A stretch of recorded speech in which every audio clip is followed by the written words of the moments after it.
Kurnool bus ప్రమాదంలో మెదక్ జిల్లాకు చెందిన తల్లి కూతుళ్లు ప్రాణాలు కోల్పోయారు. శివాయిపల్లి గ్రామానికి చెందిన తల్లి సంధ్యారాణి, కూతురు చందన మంటల్లో సజీవ దహనమయ్యారు. చందన బెంగళూరులో సాఫ్ట్వేర్ ఉద్యోగిగా గుర్తించారు అధికారులు. సంధ్యారాణి భర్త ఆనంద్తో కలిసి 2007 నుంచి మస్కట్లో ఉన్నట్టు తెలిసిందే. వీరి కొడుకు శ్రీవల్లభ అలహాబాద్లో ఐఐటి కాలేజ్లో చదువుకుంటున్నాడు. అయితే బంధువుల పెళ్లితో పాటు దీపావళి వేడుకల కోసం నలుగురు సొంతూరికి వచ్చారని తెలిసింది. పండగ తర్వాత ఆనంద్ మస్కట్కు, శ్రీవల్లభ అలహాబాద్కు వెళ్లిపోగా సంధ్యారాణి అనారోగ్యం కారణంతో ఆగిపోయింది.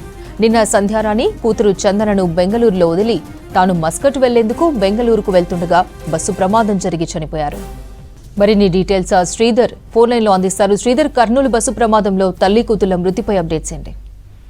కర్నూలు బస్సు దగ్ధం ఘటనలో మెదక్ జిల్లాలో కూడా అయితే విషాద ఛాయలు అలుముకున్నాయి. మెదక్ జిల్లాకు చెందిన తల్లి కూతుళ్లు ఈ ఘటనలో సజీవ దహనమయ్యారు. ఆంధ్రప్రదేశ్ రాష్ట్రంలో కర్నూలులో ప్రైవేట్ ట్రావెల్స్ బస్సు దగ్ధమైన ఘటనలో మెదక్ మండలం శివాయపల్లికి చెందిన తల్లి కూతుళ్లు సంధ్యారాణి, మంగ చందన ఇద్దరు ప్రాణాలు కోల్పోయారు. చందన బెంగళూరులో సాఫ్ట్వేర్ జాబ్ చేస్తుండగా ఆమెను దిగబెట్టి అటు తన మస్కట్ లో ఉంటున్న తల్లి తిరిగి వెళ్లేందుకు ప్లాన్ చేసుకోగా నిన్న రాత్రి జరిగిన ఘటనలో వారంతా తల్లి కూతుర్లు ఇద్దరు కూడా సజీవదహనమయ్యారు.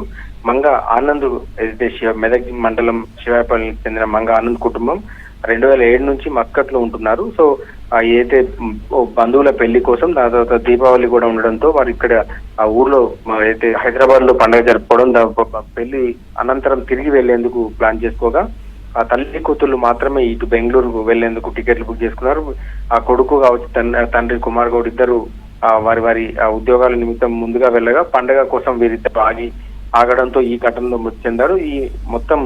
ఈ ఘటనలో తల్లి కూతుర్లు సజీవ దహనమైన ఘటనలో మెదక్ ప్రాంతంలో కూడా విషాద ఛాయలు అలుముకున్నాయి.